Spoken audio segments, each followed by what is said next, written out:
Welcome, Warriors. It is me. It is the Cyber Warrior. This is Cyber Warrior Studios, and I know you're all here for another amazing episode of Security Happy Hour. Now, before we get started, let me let you know that my guest had an emergency come up, so we will be bringing him on later on another episode. However, this episode is going to be me, and if somebody on the audience wants to come up, feel free. Let me know. We'll send you a link, and you can come join the show. Now, otherwise, I got about 10 seconds that I got to take a break, but I'll be back, and I promise we got an amazing show planned.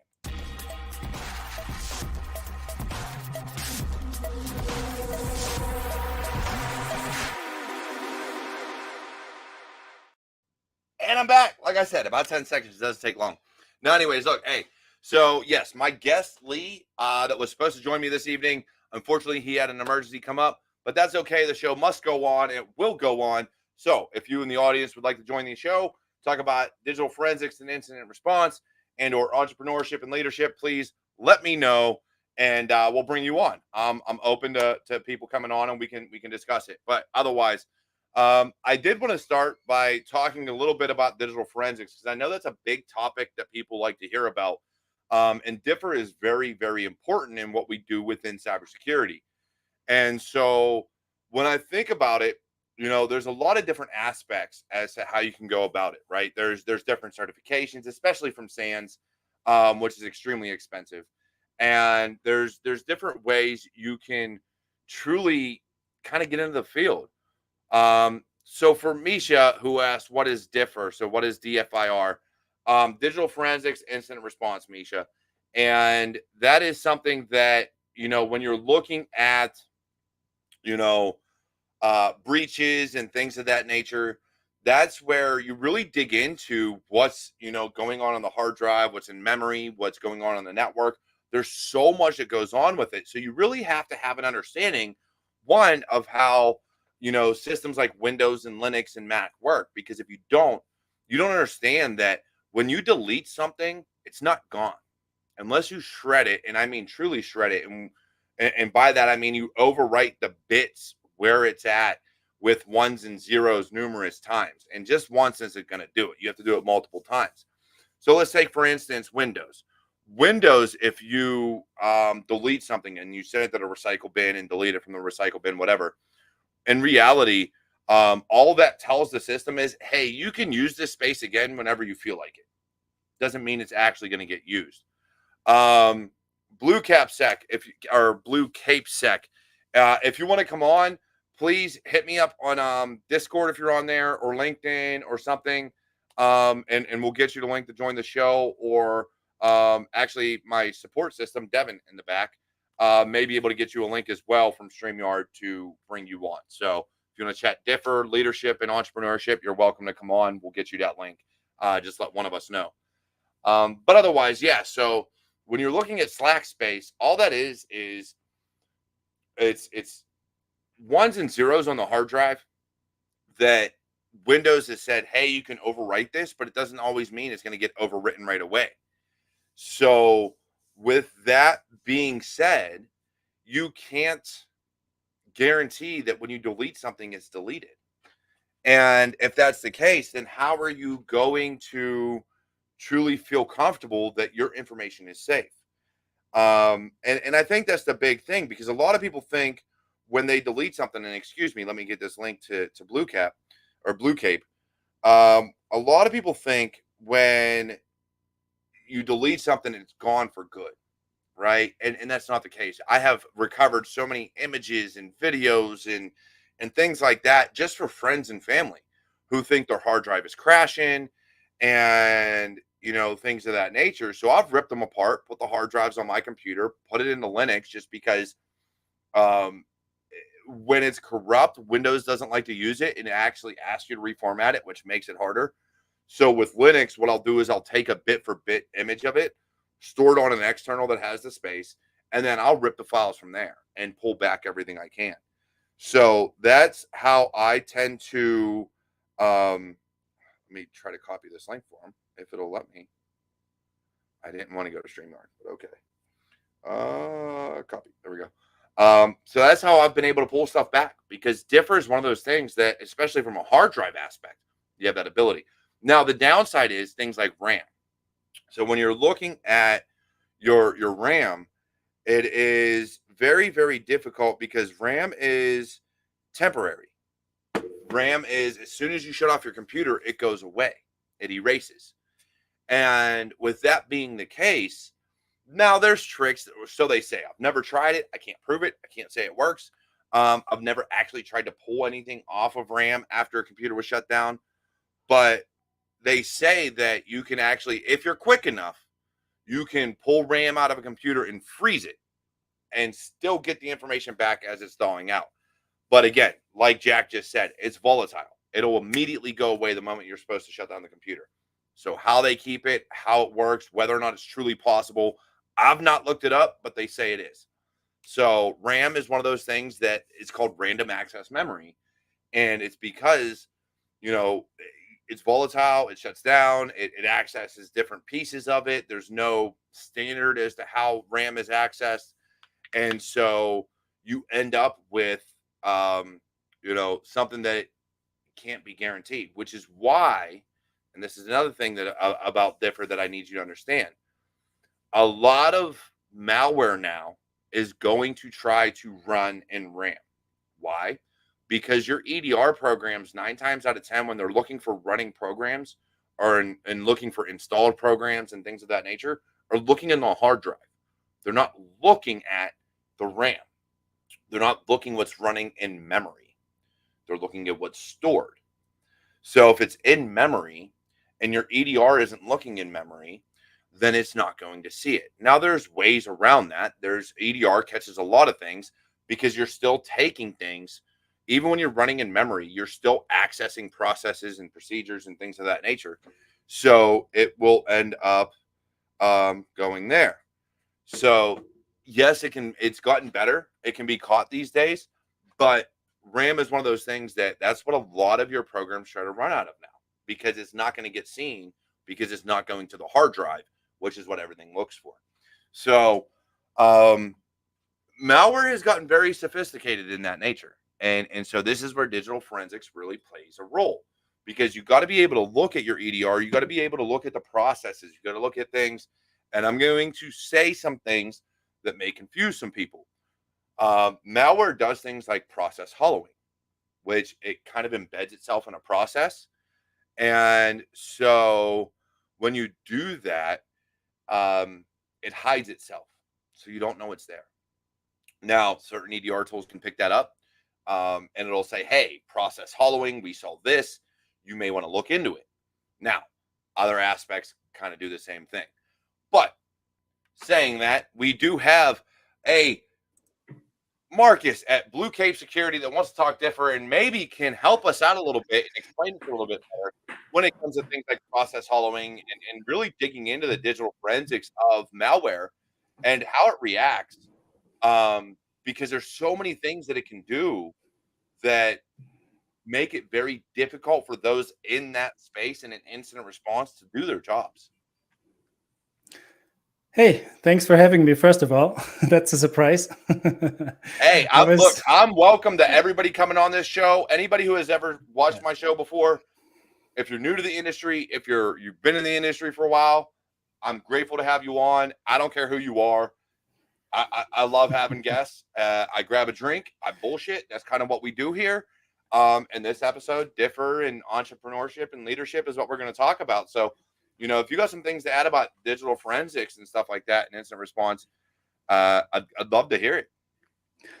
Yeah, actually all of it. So entrepreneurship and blue teaming and all this kind of stuff. So I'm glad I just found out about your show. To be honest, I'm friends with Lee, and I just followed Lee on LinkedIn. I thought, hey, I'm going to hop on this. Saving me from continuing doing the tech stuff and everything that I was actually doing here. So I thought that sounds more fun, and here we are. So Lee, I just met my boss. So one of the things I love about where I work is that my boss promotes my show.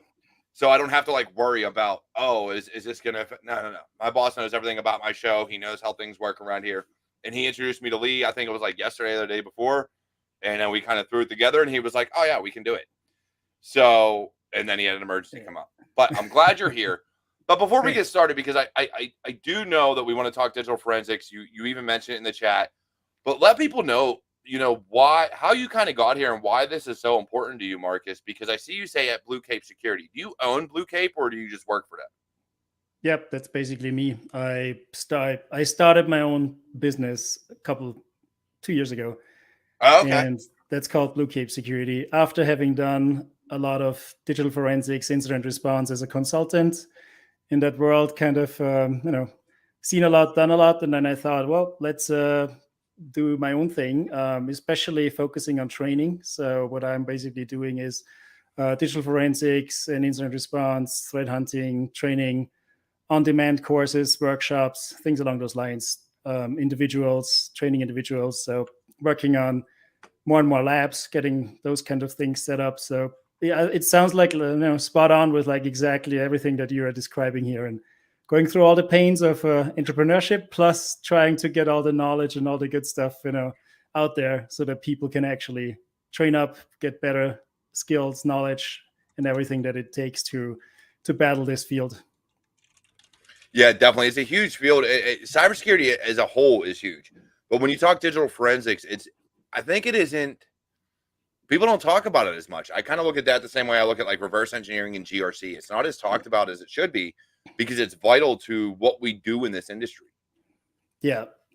I think it's, based on where we're coming from is like, red teaming, penetration testing, ethical hacking has always been the sexy kind of easy low-hanging fruit that you can just get started with, because all you need is a Kali box, and you just hit run a tool, and you just hit enter and see what happens, and that's always easy. But for the longest time, I think, and I've worked in cyber ranges before and everything, and I think I know how much it takes and how hard it is to actually create some useful content for blue teamers. And I think that's also one of the main issues, right? You can to even enter the field, like there's no chance. You don't even exactly know what exactly you need in order to do forensic analysis or to do incident response.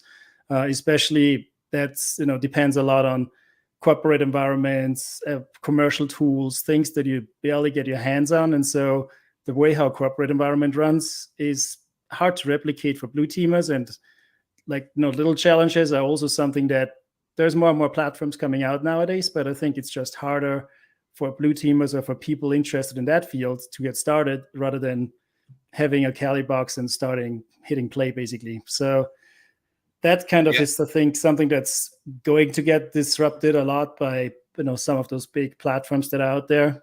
It's also what I'm looking for, what I'm passionate about. So yeah, I think that's where we're coming from. And only the ones that have been in the field and have kind of a battle tested know that what it takes and how to basically also convey the knowledge and skills that it takes for others to get better at it.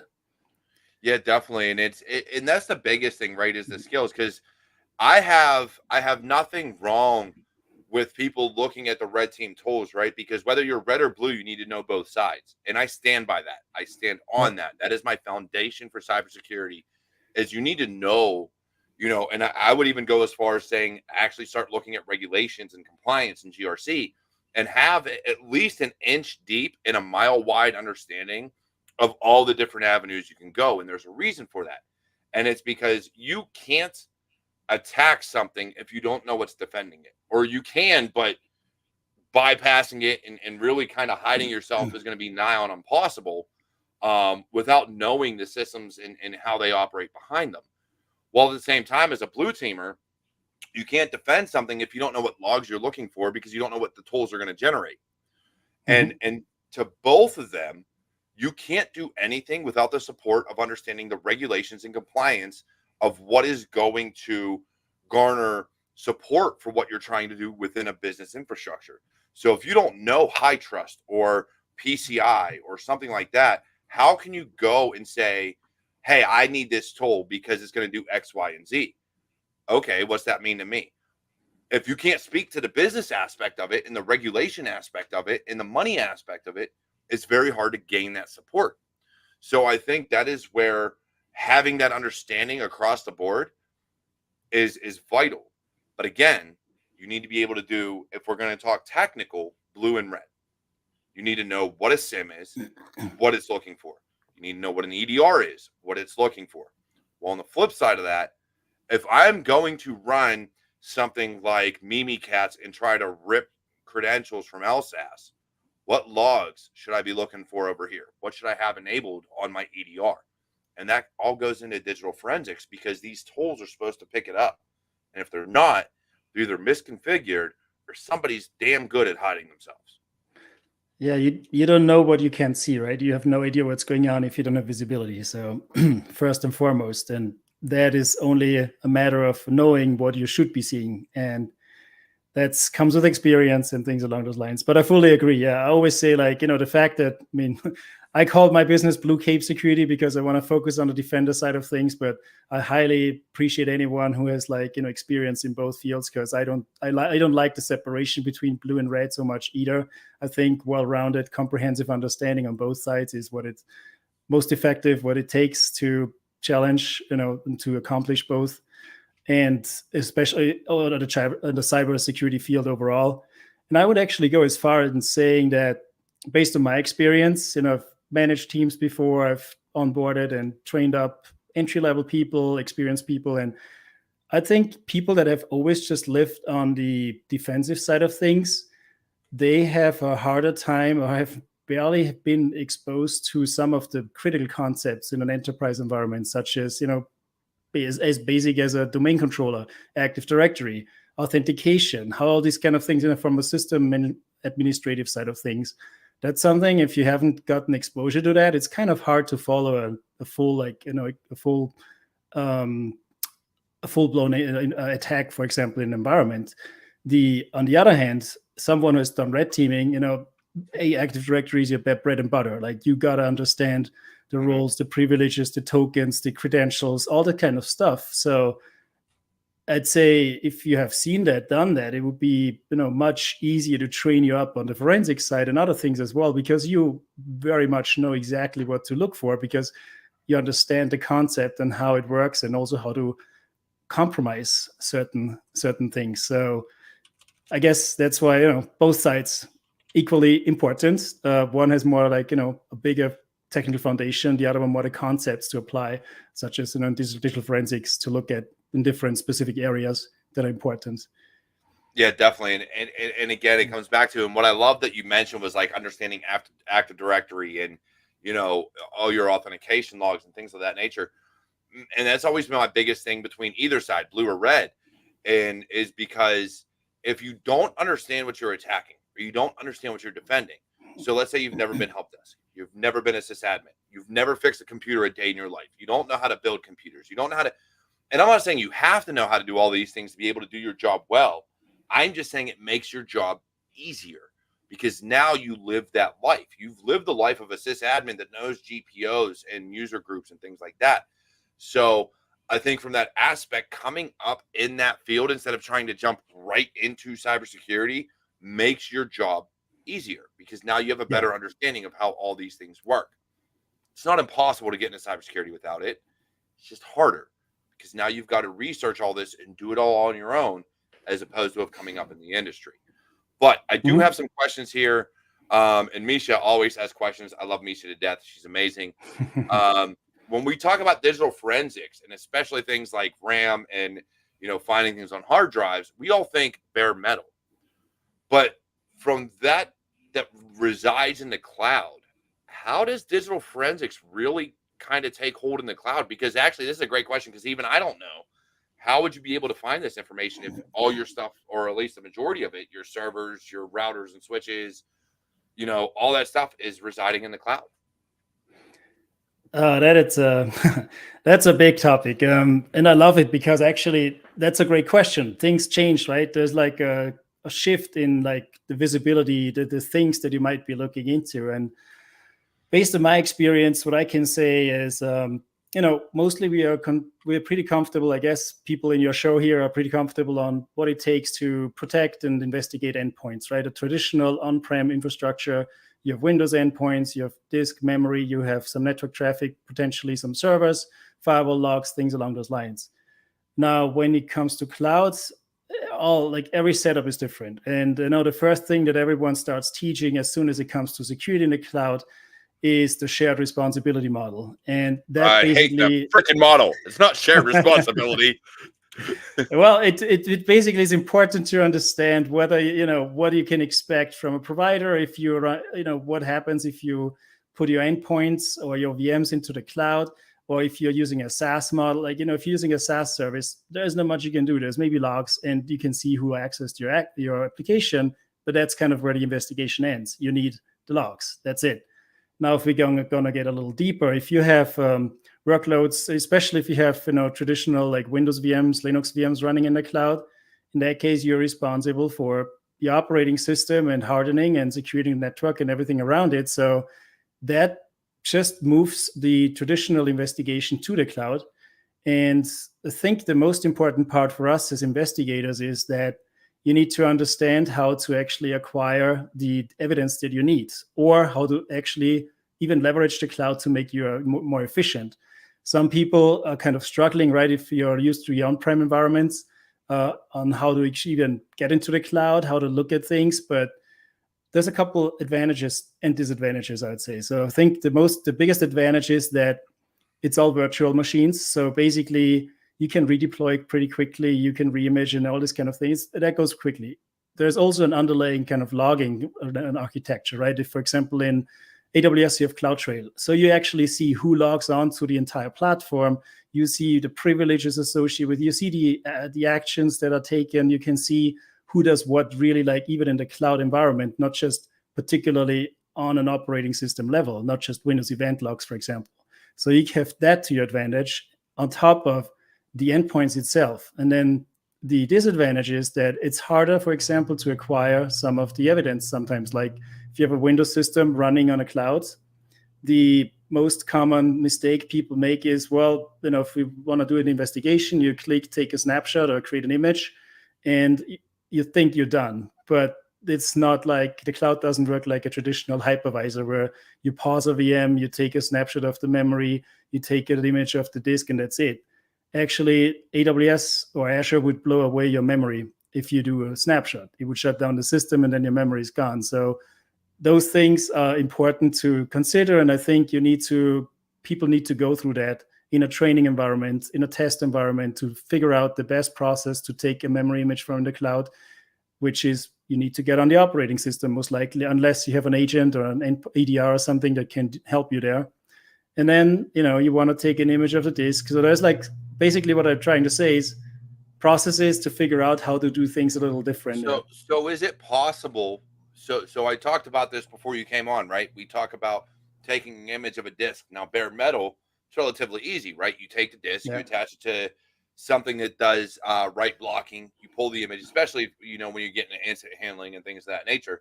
So you put the write block on so you can't get in trouble. Take the image, and then you can do whatever you want to that image to dissect the data. Is that possible with the cloud to take almost an image that can't be changed, right? We can prove through zeros and ones that this image hasn't been adjusted, take it from the cloud, and then work off of that image, or not? Because I've not looked into it. Now, by the time the cloud came around and things like that, I had kind of gotten away from forensics. But with the onset of Azure and AWS and virtual machines and virtual servers, and now you have Azure Virtual Desktop, and I'm sure AWS has its own kind of concept, and Google probably has their own. With that concept, say we have a desktop, a virtual desktop that got breached, which then went through the network or whatever the heck happened. But we know this is point zero. This is where we need to start.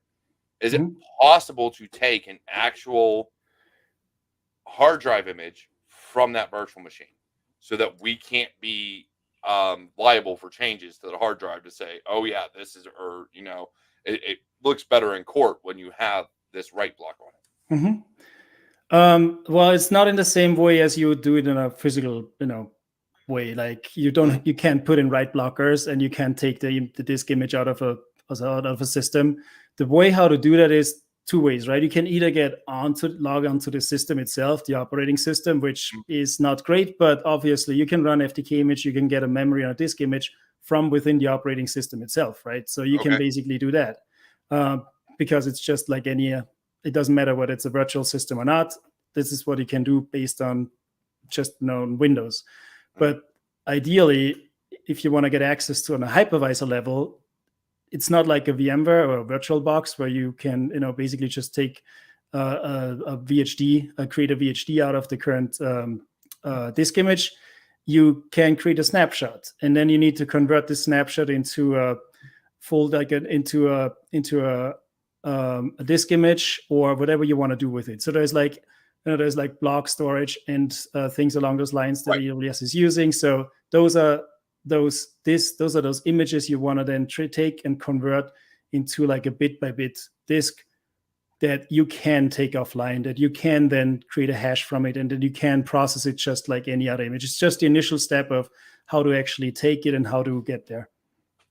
So it is possible, which was always my fear, right? Because when you look at it, when you're looking at, and Owen said it, chain of custody, right? When you're looking at things from a prosecution level of how, how can we prove all this happened? How can we say this, that, and the third, and we can, cover our own ass? You need to have that chain of custody. You need to have that hash. You need to have those bit by bit images so that you can say, look, I didn't change anything. This image matches this image. All I did was rip the data from it. And this is what I got. So the fact that that's possible in the cloud actually makes my life it makes me breathe a little bit better at night, just because that's always been a fear of mine. Because when I look at the cloud, it's somebody else's computer. You can't choose what they do with their hard drives. They can have 1 million hard drives or whatever in their data center that can do whatever, and somebody else can access one, do something to another, whatever they do. I don't know. I don't run their data centers. I don't run the cloud. But it's still somebody else's. So the fact that you can prove that information flow and prove the integrity of the data all the way across the line is important to me. So thank you for helping me breathe a little bit easier, because that's always been a fear of mine, is that the cloud doesn't necessarily give you the integrity of data when you're looking at images. But now that I know you can, makes things a little bit better. It is a little different, but you can go along the lines of what you're used to on-prem, I would say, on a physical system or a virtual machine where you have hypervisor level access. When you create a snapshot, basically all you get in the background is also like a disk image, a virtual disk image that you can then take, convert, and then extract from the clouds, and you can put it in your AWS bucket or whatever. But the real trick is actually the memory part, right? Making sure what's running in RAM. How can you do that? Yeah, and that means you need to get onto the system or have an EDR or some kind of agent installed that can collect the memory from the live running system first of all. Because again, if you just create a snapshot. If I don't shut down your CrowdStrike. Oh, whoops! Did I say that out loud? Yeah. Well, it's like those things, right? Like, do you want to mess around with a compromised system? But I know sometimes there's no other ways. And so this is all right. So let me ask your opinion. I got a bunch of questions here from Misha, another one from Jack that I want to get to. But let me ask your opinion here, right? So the way I was taught to do forensics, the way I was taught to do incident handling and incident response, is you don't shut down the system right away. You isolate it. You still give it access to the outside world, because if you lose that communication flow, you can actually tell the malware can be programmed to say, hey, if I can't access outside, shut down. I don't exist. I'm gone. I'm going to dormant. Leave me alone. So you give them that access to the outside world, but you isolate the box from the rest of the network. Would you still provide that same advice, or does it depend on the situation? I would say it always depends on the situation, for sure. Especially when it comes to totally that I wanted to throttle, that as soon as they got hit with something, hit the power button. I'm out, homie. Dude, I can't get nothing. I can't get nothing from you now.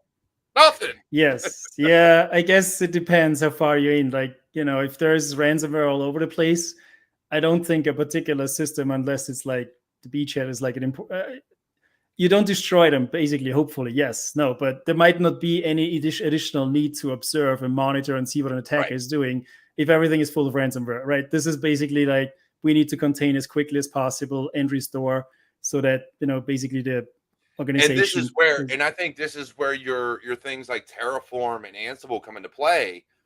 And I think that those that live in the cloud kind of forget about these things, right? They're like, oh, you want to go to the cloud, but we don't know how to use the cloud. The cloud is there for immutable infrastructure. So let's say, for instance, your Active Directory. So you're running AWS instead of Azure, right? So you're not running Azure AD with virtual machines or on the side. You're running AWS, which means you now have an Active Directory server. You have all this stuff. You can run that as immutable infrastructure. You can run that with Terraform code. You can run that, with Ansible. You can do all these things. Actually, I think Terraform only works AWS. I don't know if Ansible does. I'd have to look into it. But, Terraform and Ansible, I hate it. Don't get me wrong. I'm not a fan of JSON. Absolutely despise it. It's just not a programming language I enjoy. But it's great for the cloud. Because let's just say, for instance, your web server gets compromised. Whatever, something happens. And you have a clean image out there that you're pulling from. It's a base image, and then you just install everything on top of it with all of your settings and all of your files that you have, backed up somewhere else. You have those configurations somewhere else. You can destroy that image, stand up another one, give it the same IP, and you're good to go within minutes. Versus the old days, and I hate to say this because I'm a huge fan of bare metal. Cloud versus bare metal, I'm a huge fan. But bare metal, if you got hit, guess what? Find your tapes, find your backups, find something, and bring it back to day one, or whatever your last backup was that is a known good. Terraform makes life easy, because then all you do is say run code and it stands it all back up for you again. That's the point. Yes, that's how applications are being deployed, delivered continuously on a frequent basis. Whenever there's updates, code changes, you flip a switch and everything gets redeployed from scratch. That's the magic of it, yeah. And that's also fascinating, because that changes the cybersecurity event changes the restoration and the recovery efforts, right? You basically flip a switch. Hopefully, after you have secured the evidence and everything, you have everything you need for the investigation, because otherwise you just literally just rip everything apart. But and the bigger thing for that is what you could potentially do, and this is the other thing that people need to think about whenever they're going into digital forensics, incident response, incident handling, things like that, is if you wall off that IP, right, that's running off of a server, I can stand up and say no incoming traffic. I'll allow outgoing. You go out, you talk to your corrupt system, whatever's going to deliver malware all day. Go ahead, have fun. But I want to stand up a new server. I'm going to change the DNS entry, and I'm going to stand up a new one with a different IP. A little bit more work, but now I have this system to work off of. My networking guys have done what they need to do to point everything to this new system, and I'm running just like nothing ever happened. And again, this can be done within minutes. Literally, depending on how big your image and setup is, within minutes, hour at most, depending. And again, that depends on your download time, a bunch of other things. But I'd say an hour at most, you can have an application fully up and running after a breach. At most, within the cloud. Yeah, it depends a lot on what the situation is like. But yes, the only thing is just you need to keep in mind, maybe one caveat. You want to figure out first what happened and how it happened, because if there's compromised credentials, or maybe if you have a vulnerability in the application itself, you need to fix first, and patch and other kind of stuff first of all. For sure. Deployment, obviously. Lots of risk management kind of considerations beforehand. But overall, that's the beauty of it. And this is actually one thing, fun enough, where this actually made things drastically change things, was also by just talking through those processes and figuring out processes of how you would actually recover from a breach. Because I've done a whole lot of tabletop exercises in the past, and whenever you work with a team that actually has everything running in the cloud, is basically, well, your system is compromised, so what do? Well, we flip a switch and everything is up and running. Okay, Good to go. exercise over. Have fun. Exercise over. That's it. Find the So, new IP that I'm running off of. Go for it. just like that, yeah. That's how easily you solve a table of exercise these days. But there's more to it for sure. But Oh, yeah. overall, yeah, pros and cons. I've seen amazing teams doing amazing stuff, leveraging the cloud in DFIR. So, for example, if you have to process a whole bunch of data, it's nothing more fun than actually setting up a processing pipeline where you get automatically upload disk images, memory images, log files. You have some kind of serverless whatever script that is picking it up, that's parsing it, that is like basically dumping everything into a CSV, dumping it into a Splunk in a time sketch, and you can just as an analyst sit there and wait. And not Splunk, no. Elastic, Elk, time sketch. I don't know what your pool of choice is. I laugh It's because Splunk, A, they cost a lot, and B, it's so much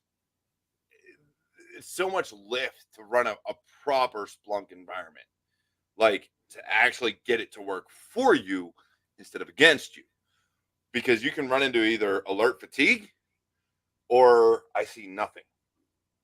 Like, yes, it is very easy to run into one of those two environments within Splunk.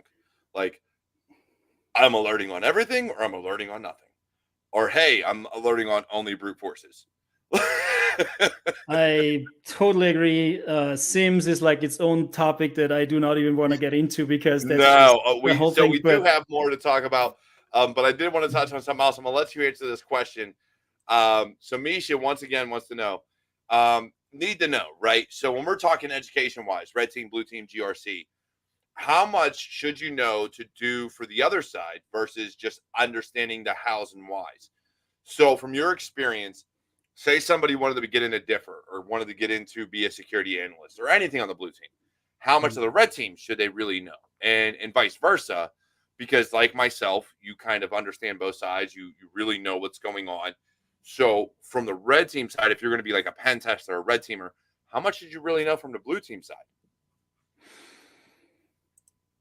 I think great question, actually. I don't think you can really separate knowledge from one side and the other side. It's both are based on the same foundational knowledge. I'd say, like, speaking of domain controllers, Kerberos, Active Directory, things along those lines. Ideally, blue and red teams both know a lot about both, and that makes everyone's lives easier. If you're attacking, obviously, you need to be able to understand domain controllers and users and tokens and privileges and credentials and how to compromise those. And as a defender, you also ideally understand what looks normal in order to understand what might not look normal in the event of a breach. So that's, I think, not as clearly defined where you can say, hey, this is what only for red teamers and this is only for blue teamers. Except, of course, playing around with certain frameworks. If you ever have gone through a Metasploit or PowerShell Empire kind of tool in Kali Linux and has clicked a few buttons to see how things are being compromised, it makes it much easier on the blue teaming side to know what to look for. But I wouldn't even go as deep as that. I would just say the foundational concepts are more important than the specifics on each side. Yeah, and like from my aspect, I look at it this way, right? So one of the big certifications that everybody looks at within this industry, and I don't know why, I think it's a management cert or like a senior level cert, is the CISSP. CISSP is huge. It's mile wide, inch deep, but it's focused mainly on business. I look at the same thing for red team, blue team, mile wide, inch deep. Have the foundations, understand what things do, but then really dig into your chosen field, whether it's digital forensics, GRC, pen testing, red teaming, exploit development, reverse engineering malware, whatever the case may be, whatever field you want to get into, that's where you go 10 miles deep and focus in on that. But the foundational understanding, mile wide, inch deep, comes from just understand the foundations, understand the fundamentals, understand kind of the how things do what they do, or the why you would do certain things, but don't go fully in depth. Like, okay, I would use Mimikatz to pull credentials. Got it. I know what that's going to do, and I know it uses LSAS. Like, I know where it's getting credentials from. Or I would use PowerShell Empire to do X, Y, and Z. You don't need to know how to use PowerShell Empire. You just need to know what it is and what it's going to pull from or what it can do. And the reason behind that is all because now as a blue teamer, you need to know if something pops up in your EDR for a certain log or your SIM, and we're going to get into that because I know Misha asked what a SIM was, but you're going to look at the logs and be like, okay, why does this matter? And for me, this is where I really relate to sysadmin type and help desk functions. If I'm going to look at a SIM and I'm going to look at brute forcing, right? I don't care about the brute force. I give two shits. Companies get brute forced all day, every day. It never ends. They're especially your Fortune 100, 500, whatever. They're always getting, somebody's trying to scan them, brute force them, password spray them. I don't care about any of that. I care about the moment they get authentication. The moment I see that correlation to authentication is when I care. But if you don't have the experience in the field, you're going to see brute force and be like, oh, I need a red alert. This is happening. No, because they're not getting through. So what do I care? Go ahead, knock on my door. Great point. Yeah, no, great point, because that's the problem with if you grow up in a SOC these days, if you have the luxury and you started with an entry-level job in a SOC, you basically get trained based on the alerts that it's going to throw at you, and you kind of need to figure out what it means, what's going on the hood, and the context around it.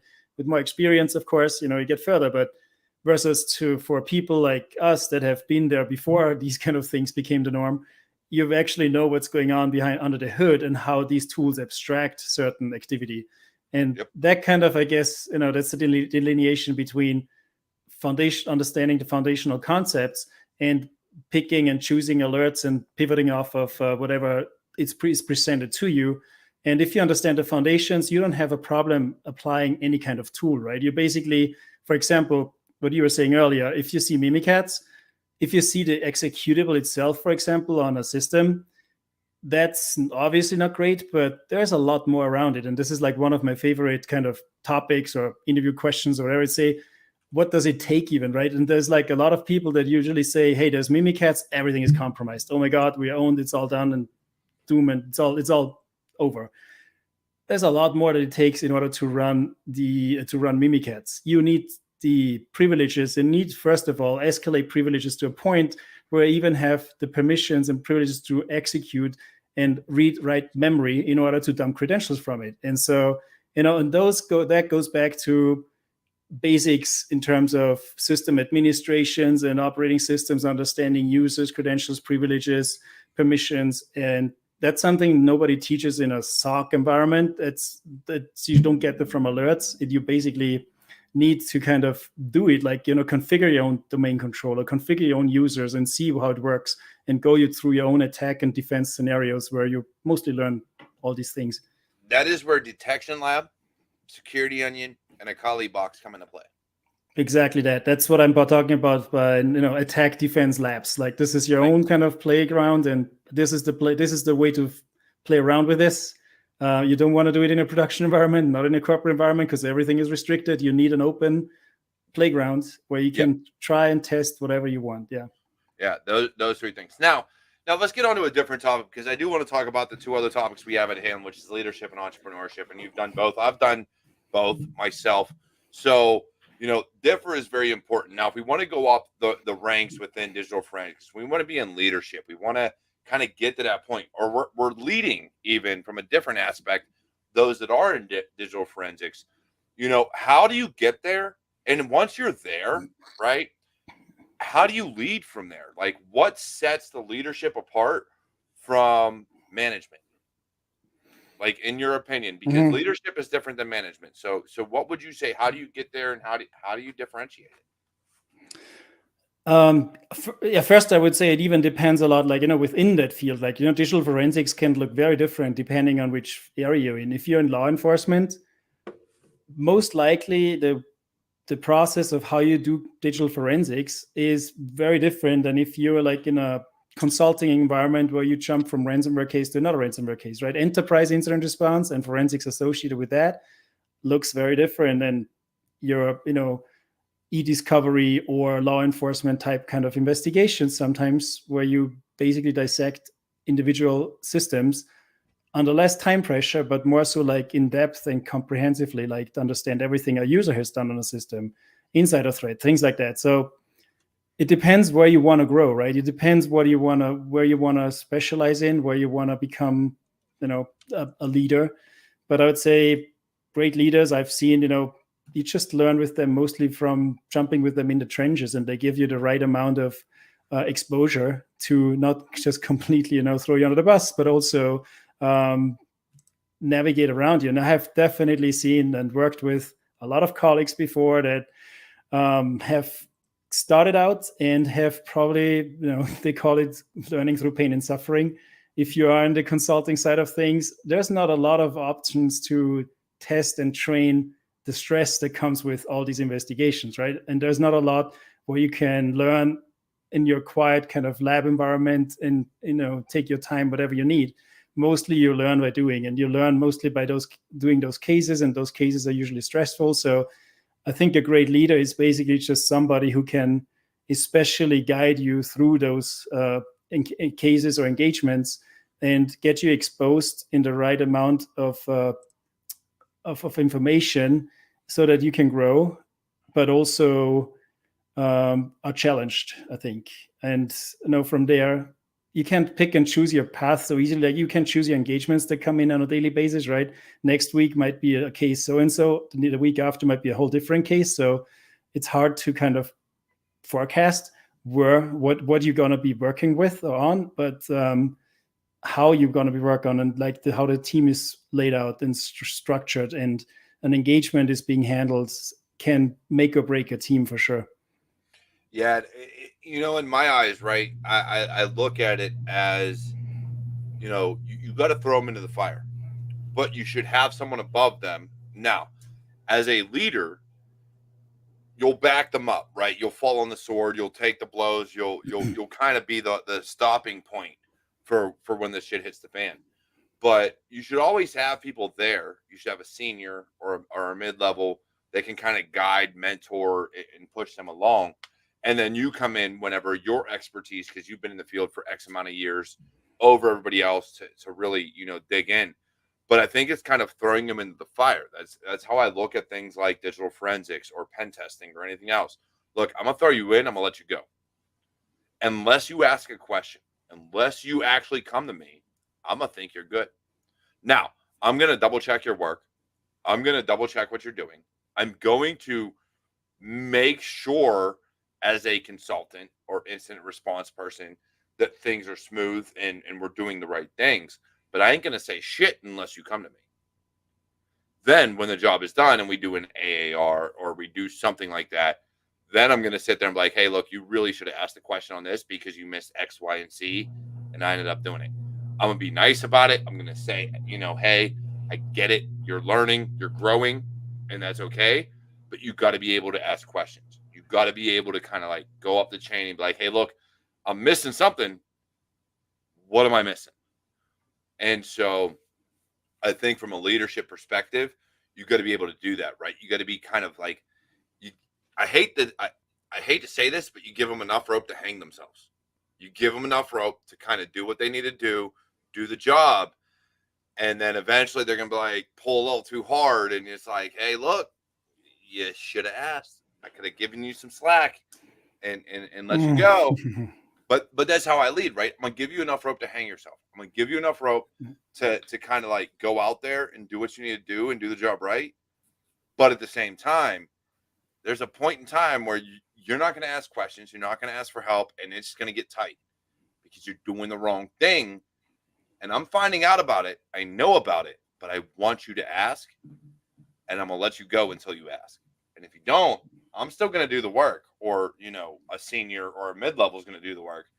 But then we're going to have this conversation of start asking questions or I'm going to let you go. Like it's going to happen because you're not doing the work right. And you should know that. But there's going to be this feedback. There's always going to be a chance to learn and grow. But if you just want to hang out there, homie, I'm going to let you hang. You can hang all day. It's gonna be the end of the line where we work. Yeah. But with consulting, that's kind of how it goes. I'm gonna throw you into the fire. Don't burn. I hope you got. Definitely, yeah. I hope you're not flammable. I agree a lot with, especially, where there's always the right time for feedback, and then there's the right time where we all need to just push and, put our heads together and get And like that's the something thing. done. But Ask the right time for questions. feedback, Listen. yeah, the right time for feedback is usually not during the middle of an engagement or when the roof is on fire and when you have to like struggle to make everything happen. After an engagement is over, ideally you can provide constructive feedback, and Yep. everyone has learned a lot around it, and we'll have a chance to maybe look things up and just to get better at things, maybe go back and like redo some stuff that they have like maybe not done so well, or they might have maybe skipped or not well understood if there's time. But like you're saying, yeah, I was not going to say hand holding through an engagement. Absolutely, the best way to learn things is actually by having to figure things out yourself, having See it you later, figured out. homie. Yeah, so Hope you figure it out. like we all know, yeah, by like just reading up or getting stuff presented is like the least kind of effective way to and, learn and- things. and at the end of the Hands-on is day, it's all fine, about making the clients but happy. So as long as I can see what you're doing, as long as look, if you again, it comes down to, and Marcus, you know this because of how long you've been in the field. I'm gonna let you go, but I'm gonna make sure the work gets done right. Like if I know the client right. needs something, I'm going to make sure they get what they need. But at the same time, I'm going to let you figure it out. I'm going to let you do your research. I'm going to let you do X, Y, and Z. But if we got a deadline and you're not going to meet it, we're going to meet it. It's going to happen. And then we're going to have a conversation about what you could have done better, what you could have fixed, how you can improve. And you either learn from it and grow from it, or there's the door, homie. See ya. Ultimately it's your responsibility to deliver as a leader, right? So to make sure that the expectations, deadlines are met, however much slack you want to give people, that's up to you. And I think like you're saying, the more hands-on, the more they have to figure out themselves, Mm-hmm. the more it sticks and the more it actually makes sense, right? Because I'm always saying like you have to do all things, like you have to do all the wrong things in order to figure out how the things really work, Yeah. how something actually works. You have My to my go dad all taught me that. My yeah. father taught me that. He'd give me advice. He'd be like, "Look, I think you should do X, Y, and Z," and I'm like, "But I'm a man. I'm gonna do it my own way." He was right 99% of the time. I Even can't goes say back the 1% he was wrong, but I can tell you 99% of the time, probably was right. And I'm like, yeah. So, anywho, Dad, you want to help me out? going back, yeah, even to going Nope. back to life advice, right? Oh, It's go ahead and burn, homie. You'll figure it out. Like, dang it. All right.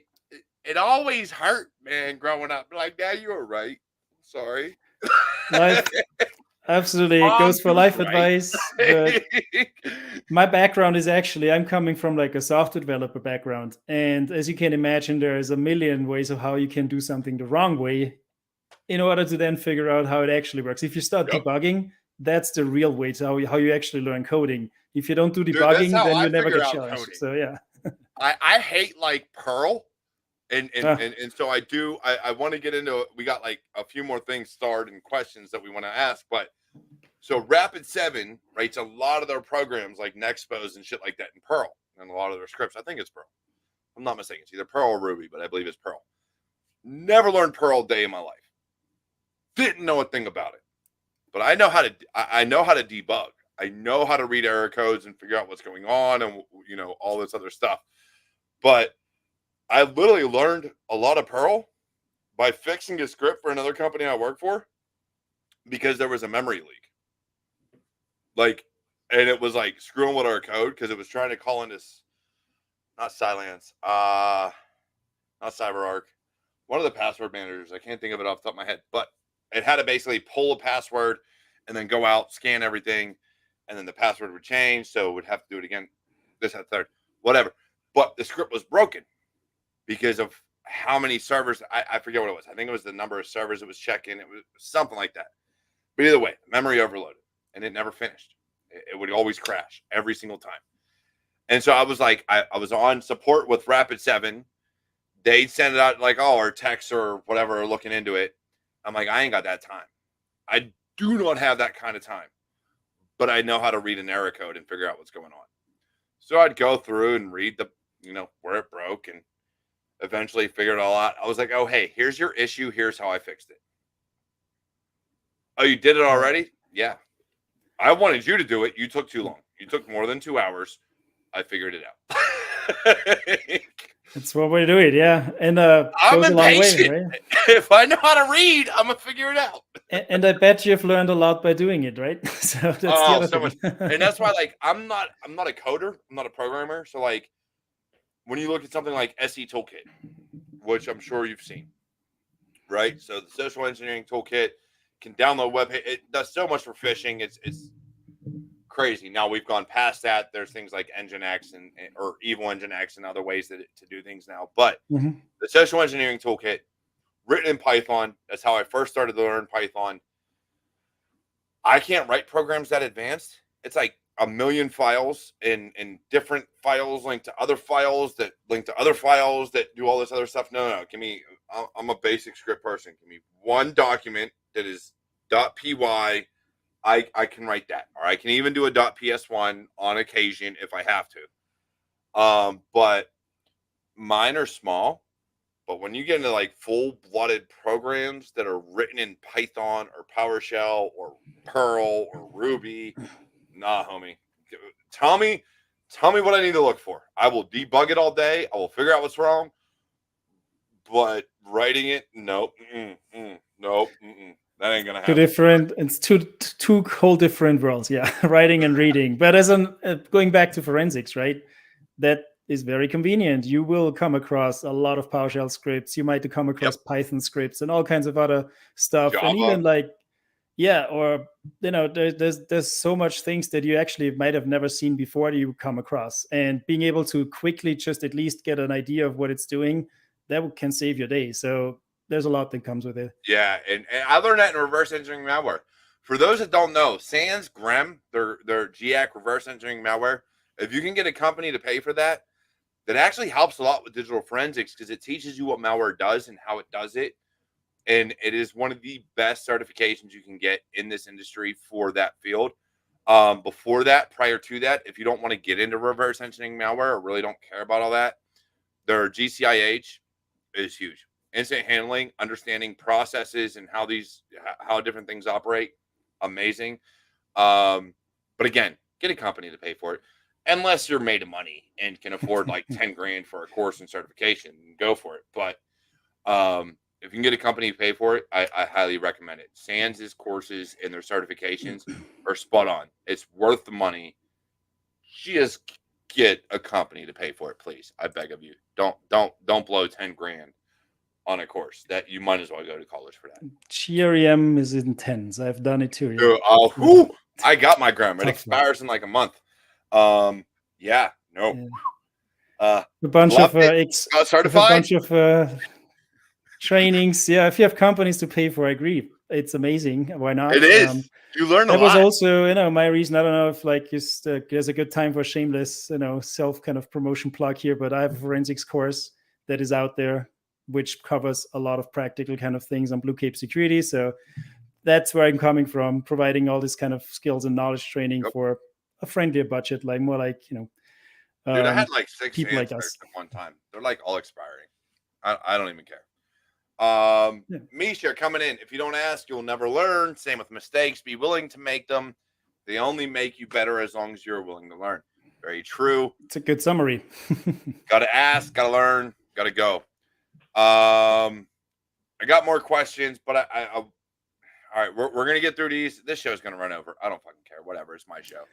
I didn't even know what the deadline was. So how long I usually go for an hour, okay. give or take. We're definitely going to take. We're definitely going longer than an hour. What is SIM? Sorry for those who are new here. I'm the one who asks all the weird things. Misha, love you. You don't ask weird things. You ask the best things. So first and foremost, Marcus, is it SIM or SEAM? I think I catch myself using both. So I would say SIM. Yeah. I guess that's my way. Yeah. Security, incident, and event monitoring. Yeah, I think I got that. Yep. Security, incident, and event monitoring. Event monitoring, yeah. That's what that is. So basically, it takes in all your logs. It allows correlation, produces alerts. You'll hear some companies call them use cases. You'll hear some companies call them alarms. You'll hear some companies call them, they put a different fucking term. They're correlation rules and alerts or alarms. The use cases, I hate that fucking term. Alerts or alarms based on correlation rules. Based on, okay, you brute forced a million times, then you authenticated. Now I'm going to fire an alarm. Now I'm going to let people know that this asshole got into your system from brute forcing because you don't have a lockout policy in place.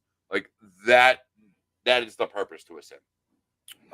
Or you can use it in forensics and ingest the whole timeline and figure out what happened on a disk image, which is my favorite use case. That's why I like Splunk and so on, because there's nothing wrong. I don't have to deal with data ingestion or anything, right? All I do is I've got a timeline and I've got some event logs and I've got some other parsed data that I can now normalize, get into the SIM. And that case just allows me to correlate everything that happened and do my forensics much faster. And that's my favorite use case of a SIM.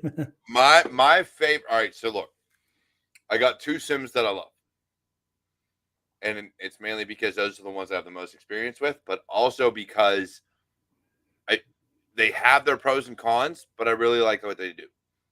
The first one is Logarithm, because they turn everything into an event. So you're not going to see something unless it's an actual event. And they have their alarm panels. There's a lot of good things about Logarithm. This isn't a sponsored show, so I'm not going to dig into all of it. I'm not a sales engineer. I'm not even an engineer for Logarithm. I've just used it before. I know how good they are. Fantastic. The other one is, and I think Splunk does this and a few others, is McAfee ESM, which I don't even know if they produce it anymore or if they actually support it. But everything was a log. So if you had a failed authentication, it would show. And if you had, and it would baseline everything. So if you had, say, over the course of a month, it would be like, all right, how are your failed authentications? How many times do we do this? And it'd be like, oh, well, you have about 1,000 failed authentications every day for 30 days.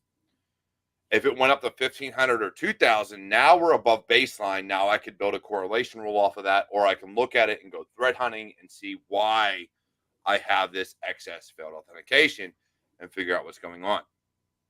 So that's why I really love those two. The third one is, and the reason I don't call it a SIM and won't put it into that kind of talk, is Security Onion. With Wazoo, with everything else in there. I've done videos on it. Security Onion as a platform, and I don't know what they want to be called. I actually had one of their engineers on the show about a year or two ago. Phenomenal. Free. Go for it. Use it. Learn it. Understand event monitoring. You have Kibana. You have Wazoo. You have the Security Onion platform. You have correlation rules. So much you can do. Please use Security Onion for free.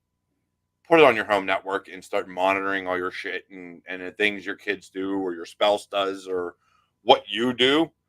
Because I know your EDR, like, Bitdefender or Microsoft Defender or whatever you're using, I know it's triggering on shit because I know you're going to websites you probably shouldn't go to and it's triggering. Send it to Security Onion. Then you can actually learn about network telemetry on top of it. Mm-hmm. Exactly. So 2 more questions, and then I do want to talk about starting your own business because, Marcus, you've done just that. I've just done just that. Would utilizing VPNs help keep your CloudTrail slim/harder to get? So would VPNs make utilizing CloudTrail harder? I guess is what Misha's getting at on this one. I'm kind of confused on this question, Misha. I love you, but I'm confused. But I would say, do VPNs make CloudTrail harder?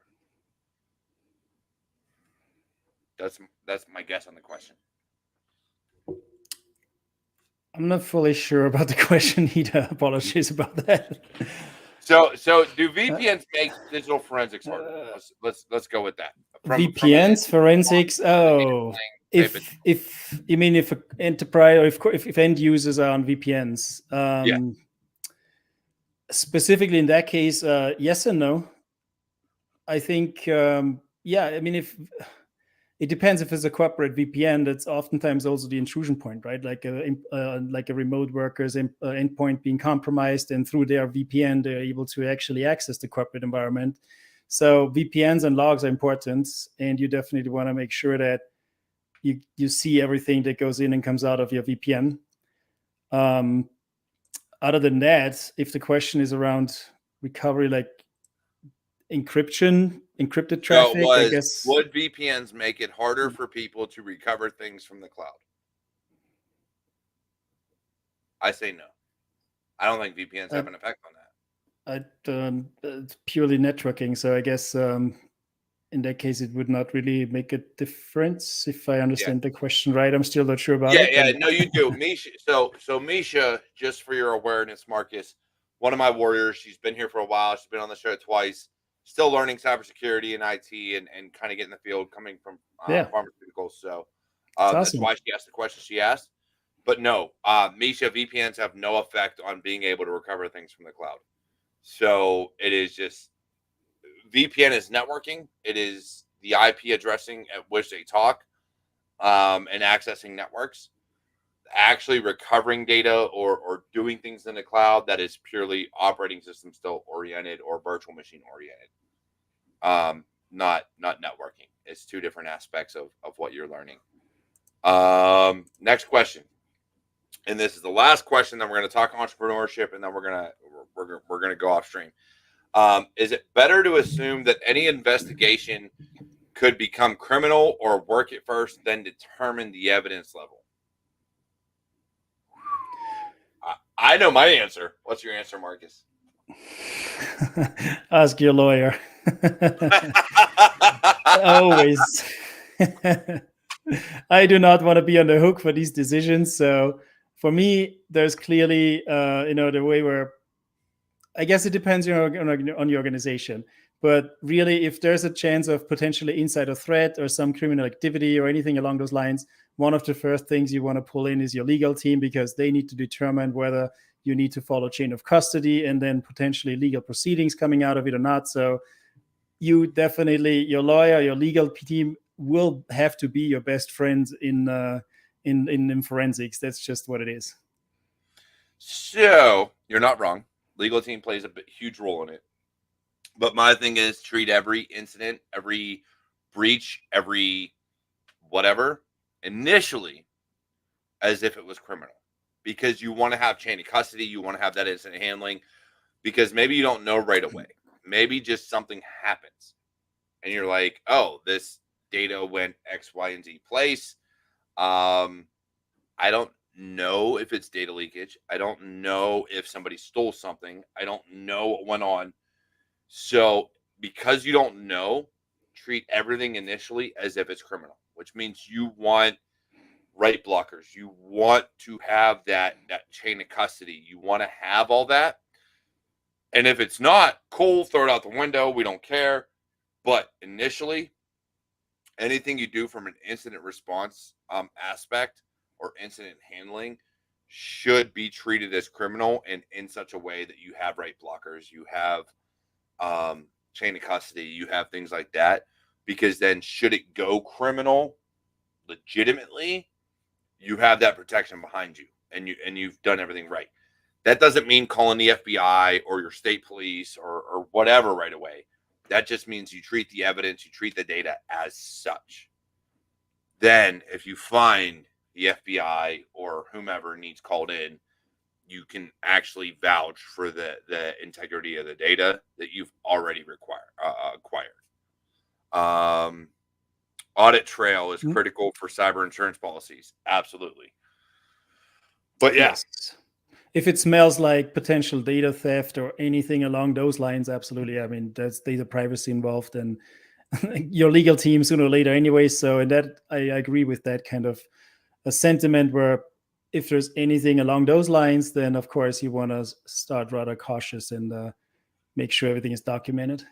Yeah. So let's talk real quick. It's already well over the top of the hour, but let's talk about this real quick. And then I'm going to get your final words for those breaking into digital forensics. Entrepreneurship, right? So, and it can lead in the same kind of concept. when you're looking at it, do you feel you need to have a lot of experience in the industry and enterprise or what have you before you start an entrepreneurial career within digital forensics or within cybersecurity? Or do you feel that you can kind of, if you know enough, if you've done enough labs, if you've done enough at homework, if you've done enough whatever, that you may not be ultimately successful, but treat it as a learning experience to be an entrepreneur and start your own company? Yeah, there's a lot there's a lot of variables, right? It depends on what you're even doing, right? What you want to be doing, what you want to get, where you want to get to. So there's a lot of, self-employed, there's a lot of business people in the industry that have never had any hands-on experience in this field whatsoever. Like they come from different industry, they come from different areas, but running a business is a different kind of skill on top of things. If you want to be a specialist for a certain thing, if you want to be self-employed, do your own thing, you need to be a specialist in something. You need to be doing something really good. You need to be really good at, so that you can charge money and you can potentially attract customers and also get their trust to spend money on you rather than on somebody else. And that requires specialty skills, I think. So I guess it really depends. If you want to build a product, or if you're really good in building businesses and products overall, I think it would depend on the rest of your team, obviously, right? If there's somebody else who has experience, if you have a product manager, that's I guess probably that part. I don't know what company we're talking about, right? If it's just you or yourself, It's you just play all random. those hats. You play all those hats if it's just yourself. If it's a team, there's a lot of skills involved. I think your product manager, like the person responsible for the product itself, should have the particular experience to really determine whether, which route to go with a product to get, to better find, like, to quicker be able to find product market fit, talk to customers, have the relationships and everything it takes to build a good product. Whereas with services, you might want to have those. You need specialty skills, so that you can actually, sell services and actually be in demand for it. So do you think that it's possible to break into this industry as an entrepreneur versus working in it first? I know you touched on a lot of it, but Yes, that's the down thing. and dirty, like Cliff Notes version, yes or no?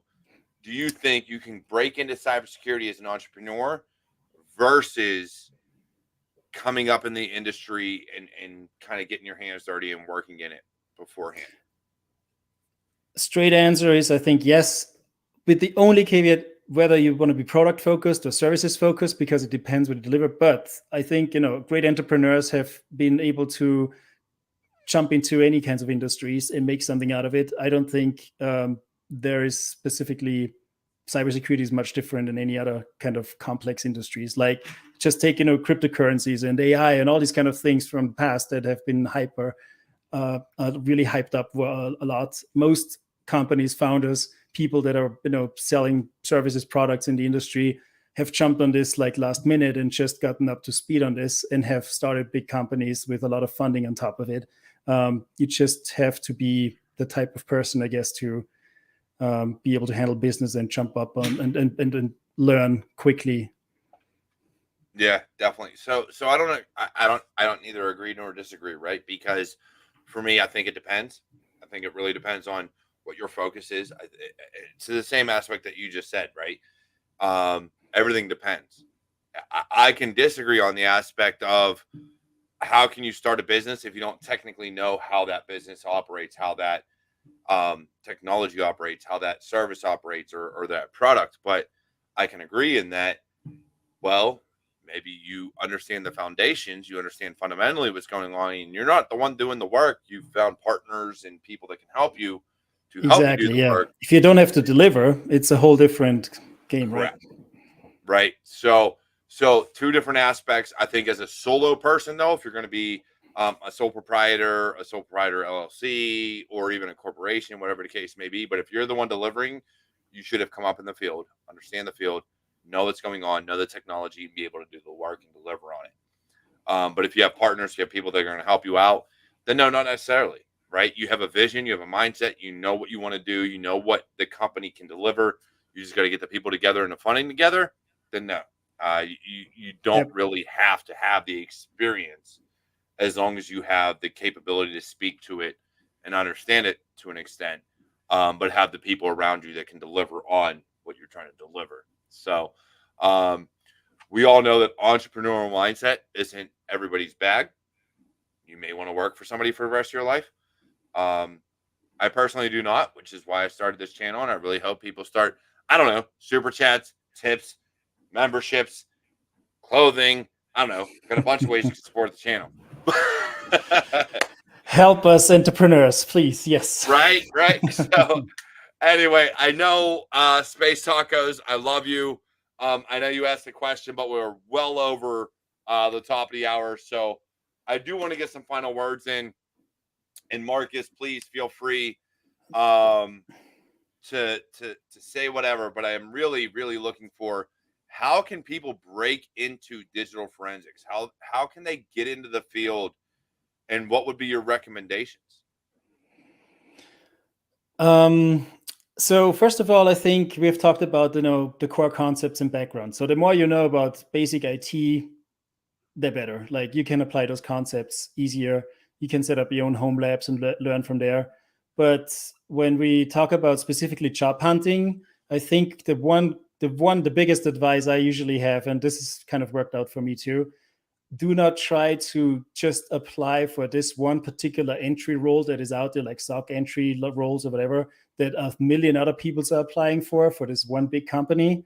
Try to be more creative and don't even chase like this one particular role. Just try to get your foot in the door with a company that seems interesting and promising. And even whether it's a support role, whether it's a professional services role, whether it's a coding role, whether it's a sysadmin role, it doesn't matter. If it's for example, a small startup company, you will be a jack of all trades in most roles, and you will be exposed in so many different things so that you can pick up skills and knowledge in so many areas. You will be learning how to work with clients, how to work with coworkers, how corporate works. And then from there, you can over specialize. And if you have, that field and that network around you, you can much easier transition internally from a role that you might not initially, be too happy with into a security role later on, rather than trying to cold apply from the outside, go through like this machine processing, HR kind of resume reviewing, whatever machines that are out there that are like not even humans that are reading your resumes first of all. And so you never end up like having somebody talking to you. You don't want to be a number. You want to start out with experience rather than start out with overcomplicating things to just look for this one perfect role, which you might not even end up liking after all. Who knows? It's just better to get experience somewhere. And the way how I got into the field was I applied for a lot of big companies, and that didn't work out. And then I found on a tiny list with like 100 startups in Boston, I found this one startup that was doing security, but I had a software background, and there was a role there with exactly my stack that I was familiar with for a security company, like 20 people team or something.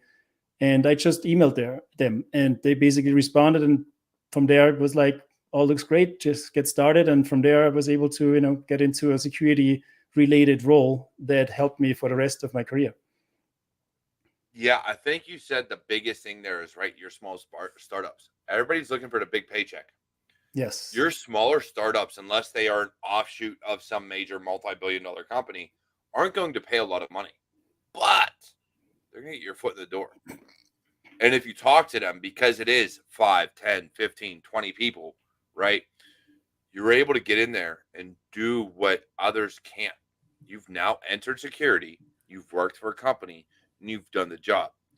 My last company before where I work for now, and actually technically company I work for now, but even before that, the company before where I work now, we were like, I think when I joined, maybe 10 to 15 people doing consulting work. And again, you kind of take what you can get. I took a pay cut to go there. My first role out of the military, I was making pennies for what I was doing. Pennies. So you take what you can get.